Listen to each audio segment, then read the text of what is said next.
No matter who you are, everybody deserves a love story.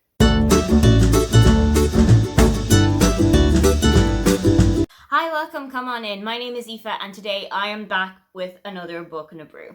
In this series, I take 3 books I have read that have a similar theme, similar colour, similar covers, whatever the connection is, and I tell you my thoughts about them.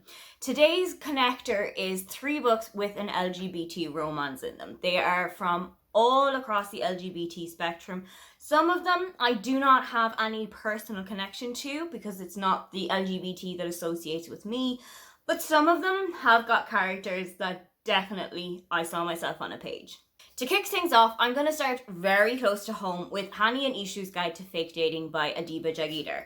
This is Adiba's second book. It is a YA love story set in Dublin, but with Bengali and Hindi characters in it. The titular Hani and Ishu are in 6th year, I believe, in school, which is the final year of school in Ireland before you go off to university. And things are not so easy for both of the girls. Hani has just come out as bisexual to her closest group of friends, but they actually don't believe her. They don't think that she's telling the truth. They don't think that this is who she really is. They think that she is just doing it for attention or to look cool because any relationship that she has been in the past has been heterosexual presenting. As for Ishu, she wants to run for school president, head girl, head of the class, something along those lines, but she feels that she is desperately unpopular, and because it's quite a popularity contest, she doesn't feel like anybody is going to vote for her. As the title may suggest, this is a fake dating book. To convince Hani's friends that Hani is actually bisexual and to drum up a little bit more support for Ishu's campaign, Hani and Ishu decide to fake date each other. Of course, by the end of the book, the two of them actually start to have some real feelings for each other, and it's such a lovely journey watching them develop, discover their sexualities, and to fall a little bit harder for each other as they meet each other every time. The relationship between Hani and Ishu is actually quite slow paced. They're both very much coming to terms with their relationship with each other, very much kind of coming to terms with their own sexualities. I think for Ishu, a lot of it is that she's trying to decide who she really is, whereas Hani seems a lot more kind of confirmed and convinced about who she is. But I still loved that it was such a slow burn, that they were just discovering and developing their feelings alongside each other.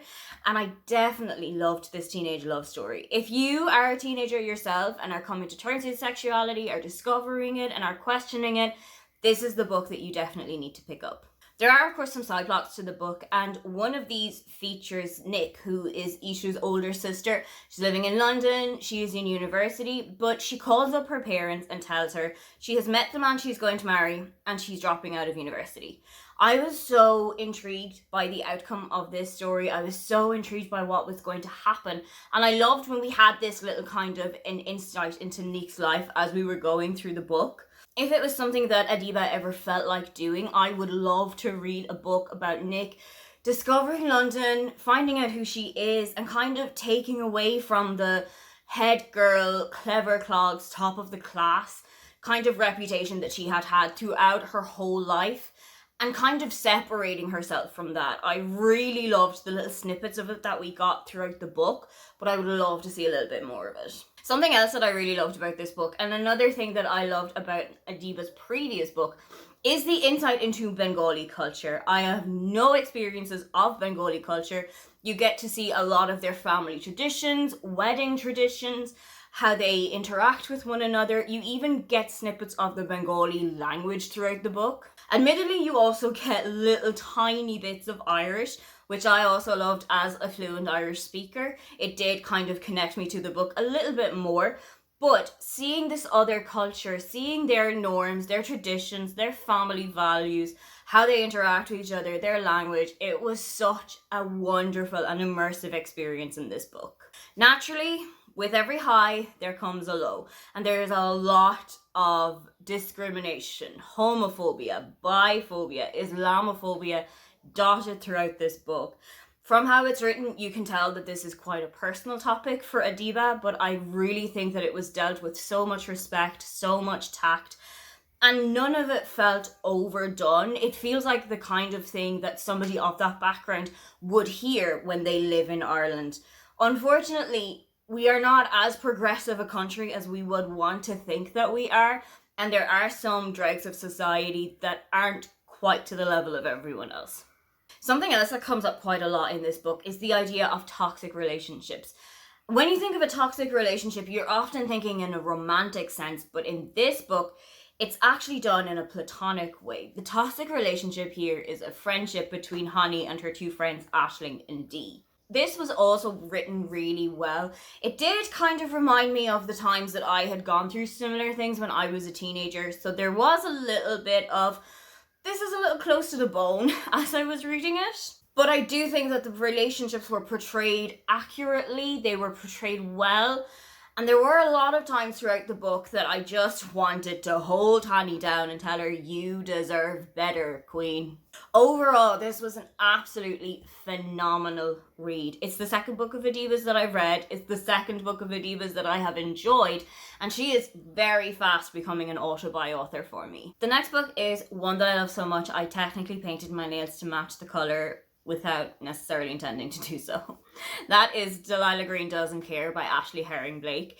This is Ashley Herring Blake's first ever adult book, but she's written quite a lot of YA romances that I haven't ever read, but might go back to someday. This book is the first in a series, and it follows the titular Delilah Green, who is living in New York, has a career as a photographer, wedding photographer, events photographer, that kind of line of work. She hasn't been back to Bright Falls, the small community where she grew up. She hasn't been back in about 10 years. She doesn't get along very well with her stepmother and her stepsister, and her father passed away from a brain aneurysm when she was 10 years old. However, said stepsister Astrid is getting married and has convinced Delilah to be the wedding photographer by offering her a pretty sizable amount of money. Delilah is kind of struggling, as you can imagine from somebody who's living in New York.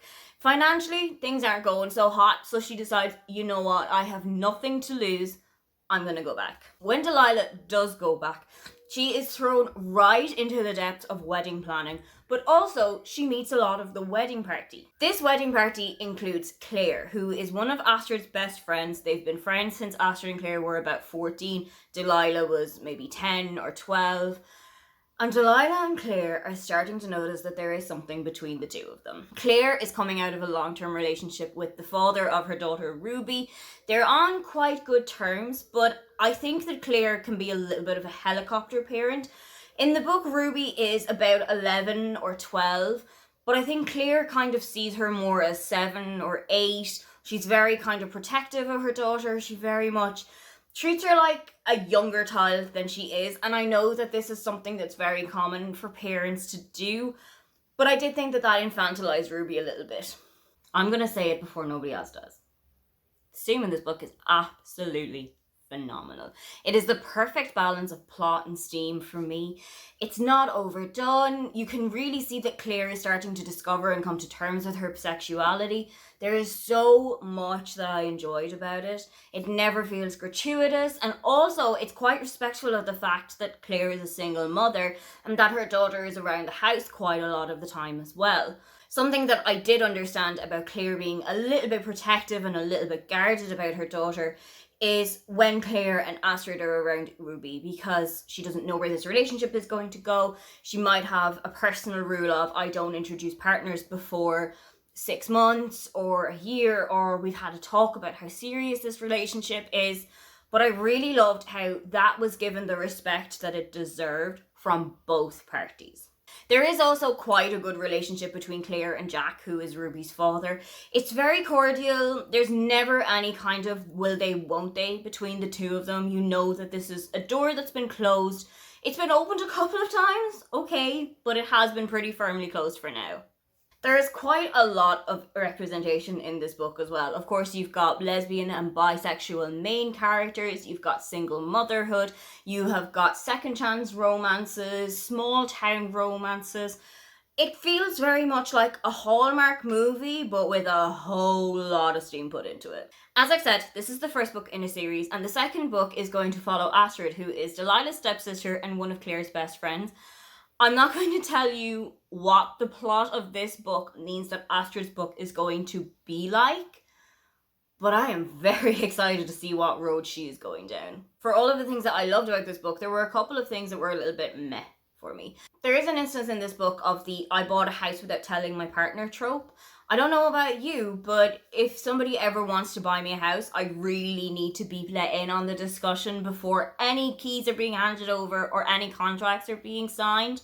There is as well quite a strange family dynamic between Delilah and her stepmother and stepsister, and while that is difficult reading at times, it is also done really well, especially the kind of comes to a head scene a little bit towards the end of the book when everybody understands everybody else's point of view, why they said and did what they said and did, and where they want to go from there. I really, really loved this book, and I am on tenterhooks for the second one of the series.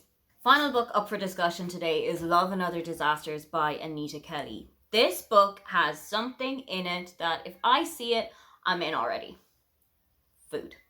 I love MasterChef, I love Bake Off, I love any kind of like cooking reality TV show. I'm all over it. So when I heard from one of my friends that that was basically what this book was, but with a queer love story put in, I instantly knew it was one that I needed to read. Dahlia has just split with her husband. She's in the process of getting a divorce, and London has come out to their family as non-binary, and both of them sign up for one of the country's biggest cooking shows. They've been jetted off to LA, they're staying in a hotel, they're pretty much sequestered from normal society, no phones, no internet access, nothing for the next 8 weeks while they're competing on the show. While they're here, London and Dahlia start to heat up their relationship, not just on camera, but off as well. It's a really great story of discovering who you are, again, new loves, first times together, and I really loved this book. Something that struck me immediately when you start reading it is, even though Dahlia does not know that London is non-binary, doesn't know their pronouns, is unaware of any of this because she had missed the briefing the day before the show started filming, she's already referring to them as that person or this person and referring to them using they them pronouns. It's such a small thing, you might not even have noticed it when you were reading the book, but it's such a huge step forward for the normalization of non-binary people, for making them feel more accepted into our society, making them feel more loved and more validated. Of course, there is also quite a lot of transphobia that London experiences throughout the show, not just from other contestants on the show, which is horrendous, but also from their own family. Some of their family are really on board with it, really opening, really supportive, but one particular member of London's family is just not accepting of this at all. And I know that this is something that is quite common for people who come out as non-binary, that some family members may take some time to get used to using new pronouns for somebody that they've known their whole lives, seeing them in a new different way, referring to them in different ways, becoming the new normal that this person is living through. But it was so disheartening to see that from somebody that you know and were given examples of just how much they had loved London before any of this had happened, that it was a really strong 180 turn on anybody's emotions. It is quite difficult to read, it can be quite triggering at times, but also know that there is quite a lot of love for London put throughout the pages of this book. You see little snippets of conversations on Twitter that some people have been having in regards to London's coming out on national television, saying their pronouns, coming out as non-binary, and people who are watching the show sharing their stories of their children, of their friends, of their spouse. Everybody across the country opening their hearts, opening their arms to welcome London is so heartwarming to see, in complete contrast to how they had been accepted, or perhaps not accepted, by the people that they loved the most. One thing that I will say, and I didn't think it would be something that I would have a problem with considering how much I engaged with them outside of reading, is that I found the actual cooking show itself a little bit confusing at times. There's times that I didn't know what the challenge was, what was supposed to be happening, who was supposed to be doing it. If there was an elimination, I didn't know who was up for elimination or who had actually been eliminated. There is one part of it that one of the main characters is up for an elimination, But I actually didn't know if it was them that had been eliminated or the person that they were up against. I felt like that part could have just been fleshed out a little bit better. I don't know if it was because I didn't focus on it enough when I was reading it, or because it actually just wasn't written clearly, but I do wish it was something that was done a little bit clearer. Again, this book has got some really great steamy scenes in it, and I really loved London exploring their sexuality after having come out as non-binary. Dahlia has also come out as pansexual after her divorce from her husband and is now exploring that aspect of her own sexuality, kind of exploring the new avenues that this has given her. And I really loved watching both of them discover this, open up to each other, and kind of find a home within each other. I will say, I'm not usually a fan of a third act breakup anyway, but I really didn't like how it was done here. It felt really over the top, unnecessary, and I don't think it was a correct reaction to what had actually happened. It might have just been a flash of emotions, everything getting too much for me, I'm gonna lash out at this person. I didn't approve of it at all. They did eventually come back to each other, but I don't see how this one was the right avenue to go down for either of the people involved. Just learn to communicate with each other. Overall, however, I absolutely adored this book. Whatever else Anita Kelly has got in store for me, I am so excited to see what they've got coming up. Those are 3 books that I have read recently with LGBT representation in them. Have you read any of those, or do you have another LGBT romance recommendation for me or for anyone else who's watching? Don't forget to like and subscribe because I have new videos up every week. Now, get on out of here.